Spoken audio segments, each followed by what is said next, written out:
Olá, mais uma vez aqui na Rádio Áurea Polonesa, com o nosso estudo bíblico, justamente hoje também numa sexta-feira santa, logo nos dirigindo para as procissões, para esse segundo dia, né? É importante participarmos desse momento da paixão e morte do Senhor, para plenamente celebrarmos também a vigília pascal amanhã, um momento solene, a liturgia mais importante cristã que temos, a liturgia católica, é a celebração da ressurreição. Mas vamos lá então hoje ainda com o nosso estudo bíblico. A Bíblia fala alguma coisa a respeito do culto aos santos? Esse capítulo de hoje, capítulo 27, está relacionado ao capítulo 24, 25, 26 e o de hoje. Então vamos lá.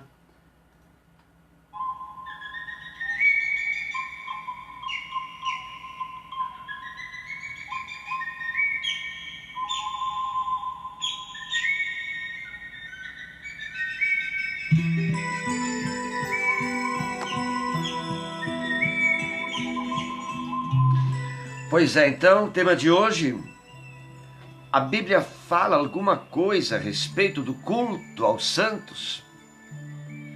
Obviamente que não. A não ser que alguém queira pescar alguma frase em algum lugar da Bíblia e distorcer tudo, distorcer o seu contexto, tirando aquela frase do contexto em que se encontra. A primeira carta, lembra sempre você ter caneta e papel na mão, tá? Vai ter citações bíblicas para você anotar, depois verificar novamente. A primeira carta a Timóteo é muito clara a esse respeito. Há um só Deus e um só mediador entre Deus e os homens, Jesus Cristo. Homem que se entregou para resgatar a todos. E esse é o testemunho dado nos tempos estabelecidos por Deus e para o qual eu fui designado nos tempos, designado pregador e apóstolo. Digo a verdade e não minto. Doutor das nações na fé e na verdade. Isso você encontra ali na primeira carta a Timóteo, capítulo 2, versículos 5 a 7. Anotou, não é? Depois você confere aí na tua Bíblia, faz esse favor. E assim você vai fazendo a tua reflexão também. Há muitos outros textos semelhantes a este, espalhados pela Bíblia. Por que então os católicos prestam culto aos santos? Eis a questão. Em primeiro lugar, é bom que se diga que o culto aos santos não rouba o lugar de Deus e de Jesus Cristo. Pelo contrário, em segundo lugar, é necessário ver como surgiu a história do culto aos santos. Os cristãos dos primeiros tempos significa logo depois do ano 100, começaram a prestar culto aos mártires. Eles costumavam reunir a comunidade local em torno do túmulo de um mártir no aniversário do seu martírio, que eles chamavam de dia do nascimento, ou no dia do seu sepultamento. E aí celebravam a Eucaristia, que atualiza o sacrifício do primeiro e único mártir do Calvário, Jesus, que também hoje celebramos na sexta-feira Sexta-feira Santa. Os cristãos, portanto, parece que o primeiro mártir a receber culto de sua comunidade tenha sido Policarpo. Policarpo, bispo da cidade de Esmirna. Ele foi assassinado por volta do ano 155. Inicialmente, a memória do mártir era celebrada somente na comunidade a qual ele pertencera. Com o passar do tempo, outras comunidades também foram aderindo a esse culto, de modo que os mártires se tornaram figuras importantes em outros lugares. E essa é uma denominação, é uma indicação importante para nós hoje. A comunidade de Esmirna, antes de uma proclamação oficial por parte da igreja, reconheceu que Policarpo era santo. A proclamação oficial vem depois do reconhecimento da comunidade. E qual era o espírito que animava esses cristãos a cultuar seus mártires? Certamente, a estima e a veneração com que os judeus recordavam e veneravam seus heróis populares, guardando viva sua memória em tempos e lugares novos. Nesse sentido, é interessante e útil ver o que diz, por exemplo, o livro do Eclesiástico a respeito dos heróis populares do judaísmo. Confere aí, marca a nota aí, o livro do Eclesiástico, os capítulos 44 até os 50. Eclesiástico, os capítulos desde o 44 até os 50. É claro que ao longo da história do culto aos santos, cometeram-se abusos e exageros, como a questão das relíquias, as histórias estranhas de santos e a invenção de santos que não existiram. O Concílio Vaticano II se preocupou com essa questão. Vários de seus documentos expressam uma opinião sobre isso. Por exemplo, o documento sobre a liturgia, chamado Sacrosanctum Concilium, e também a Constituição Dogmática sobre a Igreja, chamada Lumen Gentium. Diz Sacrosanctum Concilium, diz assim: ao celebrar o dia do nascimento, isto é, o dia da morte dos santos, a Igreja proclama o mistério pascal realizado na paixão e glorificação deles com Cristo. Propõe aos fiéis os seus exemplos que conduzem os homens ao Pai por Cristo e implora por seus méritos os benefícios de Deus. Mais adiante diz ainda: as festas dos santos proclamam as grandes obras de Cristo nos seus servos e oferecem aos fiéis os bons exemplos a serem imitados. O culto aos santos, portanto, está intimamente ligado à paixão, morte e ressurreição de Jesus. É como diz Paulo apóstolo na carta aos Colossenses: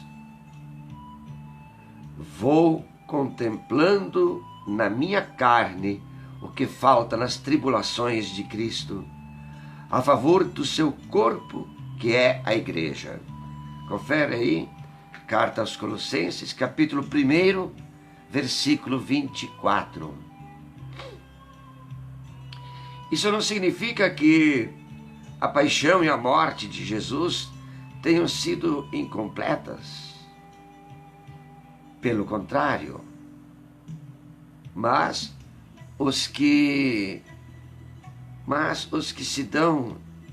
dão sua vida pelo povo fazem o mesmo que fez Jesus e por isso estão para sempre ligados a Ele. Outro documento do Vaticano, Concílio Vaticano II, a Lumen Gentium, ou então Luz das Nações, Luz dos Povos, assim como a comunhão cristã, diz assim, assim como a comunhão cristã entre os que peregrinam nos aproxima de Cristo, assim também a comunhão com os santos nos une com Cristo, do qual, como de sua fonte e cabeça, se derrama toda a graça e a vida do próprio Deus. Por isso, é muito importante que amemos esses amigos e co-herdeiros de Jesus Cristo, irmãos também nossos e extraordinários benfeitores. Demos a Deus as devidas graças por eles.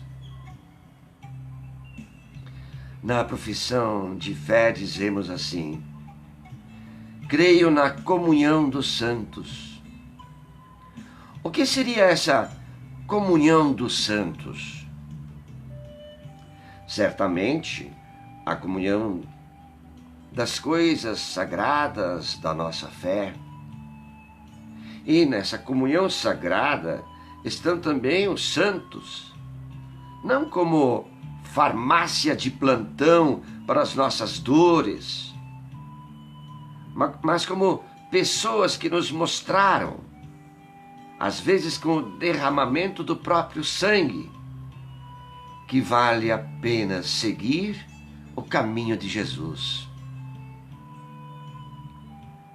Além disso, é importante refletir um pouco sobre outro aspecto do culto aos santos, sobretudo os mártires de ontem e de hoje. Quem são eles? Pessoas como nós, que apostaram e arriscaram tudo pela causa que assumiram. Na América Latina, nessas últimas décadas, dezenas de mulheres e homens entregaram sua vida para que o povo tivesse mais vida. Essas pessoas fizeram exatamente aquilo que fizeram os mártires e santos do passado. Não importa se terão ou não reconhecidos seus atos de coragem para dar a vida. Fato é que enfrentaram as injustiças e entregaram todo o seu ser para que o povo tivesse mais vida, imitando a vida e as ações de Jesus. Infelizmente, nós estamos acostumados a esquecer rapidamente o passado. Recordar os mártires e santos é não perder a memória do caminho da justiça. Toda vez que se celebra a memória do caminho e da justiça, toda vez que isso é celebrado, a memória de um mártir, de uma mártir, não se deve esquecer o que ele ou ela que foi morto pelos que não querem que a justiça do reino aconteça em nossa história. Ninguém morre de graça. Um mártir não morre de graça. Ele é condenado pelo poder dos que oprimem. Esse detalhe é muito importante para as comunidades e grupos comprometidos com a justiça. Não se trata de buscar o martírio. Trata-se de sonhar com um mundo justo, fraterno, solidário, sem corrupção, sem perseguições, e pôr as mãos na massa para que a justiça aconteça. E os santos e mártires, nesse sentido, são grande estímulo e exemplo para nós, para todos. A maioria dos brasileiros gosta de ter seu santo protetor. Isso faz parte não só da nossa tradição, mas também da nossa cultura. Há quem não precise disso. Tudo bem. E há quem goste de ter o seu santo preferido. Tudo bem. Desde que o santo não ocupe o lugar de Jesus Cristo. O santo não deve substituir Jesus Cristo. E desde que não transformemos o santo em alguém que faça em nosso lugar o que cada um deveria fazer, que haja mais justiça e vida para todos. Costumo dizer que os santos são referenciais de pessoas que conseguiram seguir mais de perto e com coragem a vontade de Deus. Ficou aí então essa nossa reflexão para hoje, capítulo 27, deste maravilhoso livro que estamos estudando. Tire suas dúvidas sobre Bíblia. 159 respostas esclarecedoras. Mais uma vez o meu agradecimento a Paulus Editora por ter cedido os direitos de divulgação. Muitas pessoas não têm acesso a este livro. Foi elaborado pelo padre José Bortolini, que foi inclusive meu orientador e meu formador no tempo quando eu fazia faculdade de teologia. Olha, o capítulo 27 que estudamos hoje está intimamente ligado ao 24, ao 25 e ao 26. Então esses 4 capítulos, 24, 25, 26 e 27, estão intimamente ligados. Se você perdeu algum, vai ali no YouTube, no meu canal do YouTube, e você encontra ali todos os programas deste estudo, certo? E qual é o próximo capítulo que vamos estudar? É verdade que o calendário da Bíblia não é mesmo que o nosso? Vai ser mais fácil de estudar esse capítulo, então. Fica aí a proposta para o nosso próximo estudo, nosso próximo capítulo. Agora, vamos à igreja, vamos lá celebrar a paixão do Senhor. Fique com Deus. Um beijo no teu coração. Obrigado por acompanhar a Rádio Áurea Polonesa.